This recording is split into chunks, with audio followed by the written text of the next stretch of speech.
There is a lot of money to be made for influencers when they collaborate with a huge makeup company. Brands benefit from using influencers and their millions of followers in their campaign, and influencers benefit because they get a cut of the profits. But what happens when an influencer collab does not go as planned and there are issues with the product? Or issues with the influencer? A whole lot of backlash and a whole lot of tea. Today I'm counting down the top 10 influencer collaborations that went horribly wrong here for you on IO. What is gravy, friends? Thanks for checking out another IO top 10. We are pumping out a lot of these so you guys can stay entertained while you're self-isolating at home. Subscribe for endless tea spillage and news updates that are actually interesting. Follow the IO team on social media so we can stay connected during this very strange social distancing time. Alright, starting things off at number 10, we've got the Summer McKeen and Nude Sticks collab. 20-year-old Summer McKeen released a collab with Nude Sticks back in the summer of 2019. But fans were extremely confused and offended by the release because it included products that only suited one person: Summer McKeen. There was only one shade, a shade for lighter skin tones, specifically Summer's skin tone. In this day and age, if you release foundations or concealers that don't have a shade range for multiple skin types and colors, you're gonna get dragged on the internet. In response to the backlash, Nude Sticks said to BuzzFeed that they have other products in many different shades, but they were selling McKeen's line as one personal to her. I'm sorry, but why would I buy an influencer's product when that product was made for that influencer? In at number 9, the Nikita Dragon Androgyny campaign. Jeffree Star and Nikita Dragon were accused of blackface when promotional images for Jeffree's campaign showed Nikita Dragon looking, well, a lot darker than usual.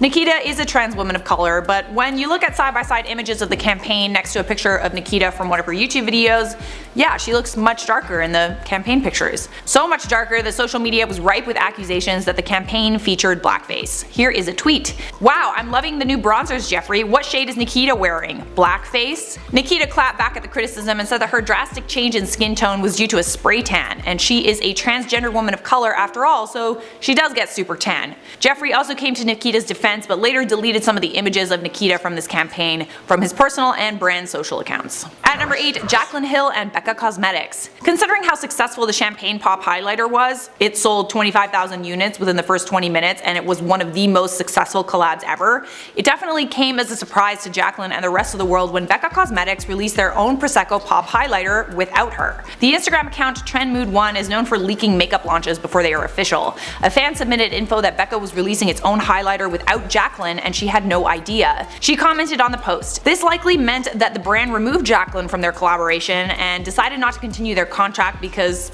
the deal expired. But not renewing the contract led people to believe that Jaclyn and Becca Cosmetics were feuding. The rumors were further escalated when Becca Cosmetics threw an influencer party in New York and Jaclyn wasn't there, and also when the Champagne Collection eyeshadow palette was no longer being released anymore. At number 7 on our list, Huda Beauty and Tweezerman. For many months in 2017, Huda Katan of Huda Beauty was dropping hints that she was doing a collab with a huge brand, one of her favorites. She didn't name the brand directly, but fans assumed that it would be a brand like MAC, L'Oreal, or Charlotte Tilbury, all brands that she loved and was very vocal about loving. There were a bunch of fan theories on the internet. Huda said that it was a product that she used for years, adding that she was the first beauty influencer and Middle Eastern brand to collaborate with them. And then the news broke. Huda Katan was collaborating with none other than Tweezerman, and let's just say people were a little bit underwhelmed. Tweezerman? Really? Fans expressed their disappointment on Twitter, and I guess it was just so meme-worthy because she's just like holding the tweezers and she's just like, ah, so happy. Get rid of your unibrow with Tweezerman and Huda Katan. At number 6 on our list, Jaclyn Hill Morphe brushes. People were less than happy with the quality of Jaclyn's favorite brush collection collab with Morphe. She released a Morphe brush kit that she'd curated herself. Like with many of Jaclyn's collabs, the brushes sold out in a matter of minutes. Twice. But when people started receiving their brushes, people reported a ton of problems. My Morphe brushes shed like crazy and are so scratchy. The quality is subpar and you're better off getting the new Wet n Wild brushes. They're better quality and half the price. Ooh, better quality than Wet n Wild? That's saying a lot. Wet n Wild. That's what I wore when I was like literally 5. It was the only lipstick I could afford.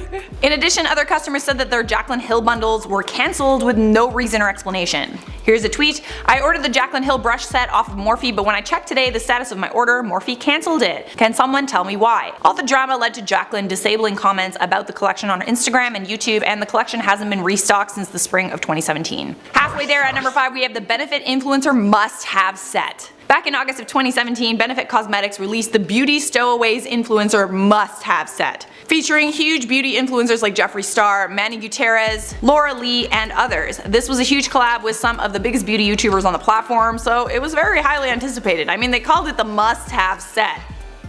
But, I mean, when it came out, it was like, yeah, this must-have set is something that I already have.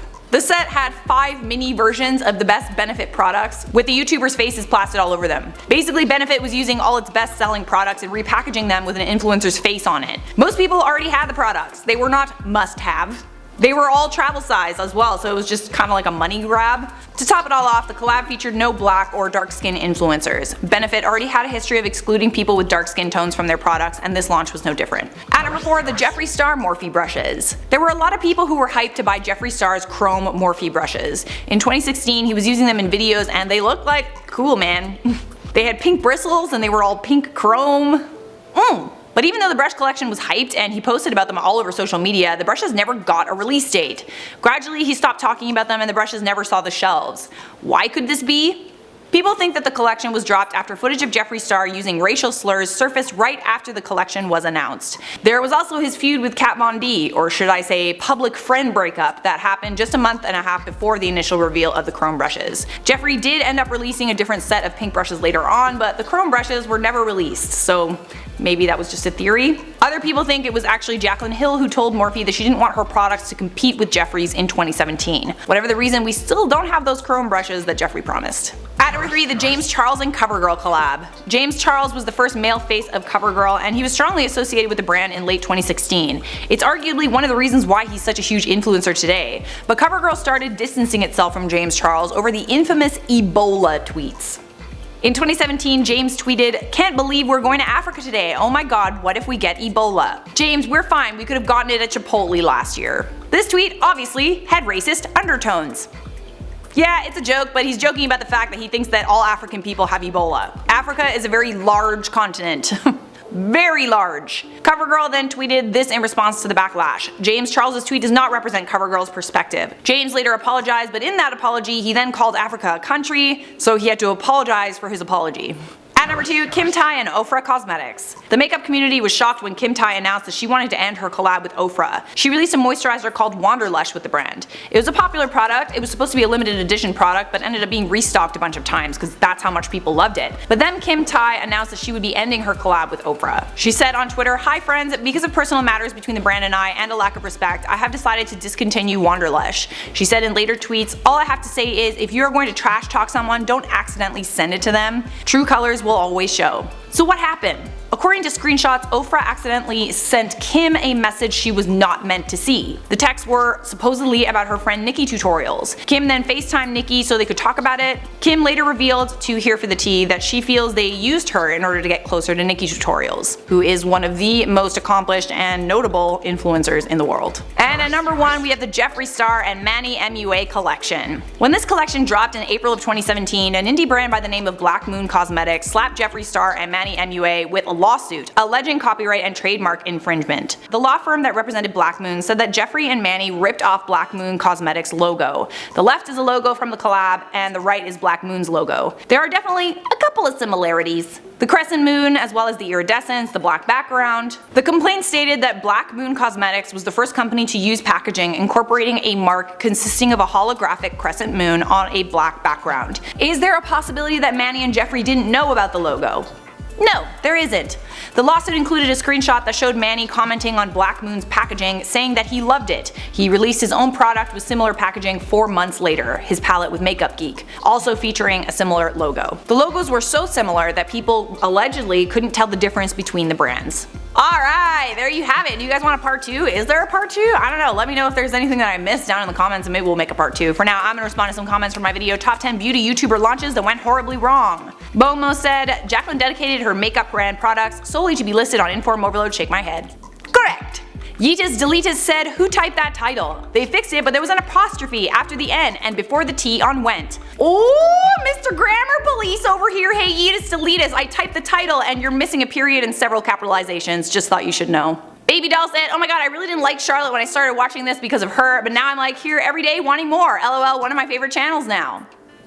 Thanks, I think. Not an interesting person said, there is no 2 meters distance between you two, girl stay safe. Yes guys, we are filming ahead. That video in question was actually filmed 3 weeks ago before there was any social distancing in effect. But yes, I agree, you should practice social distancing, keep 6 feet between you all, and yeah, that's all I have to say. Okay, cool. If you like this video, leave a like, subscribe, and turn on notifications. I'll see you guys next time.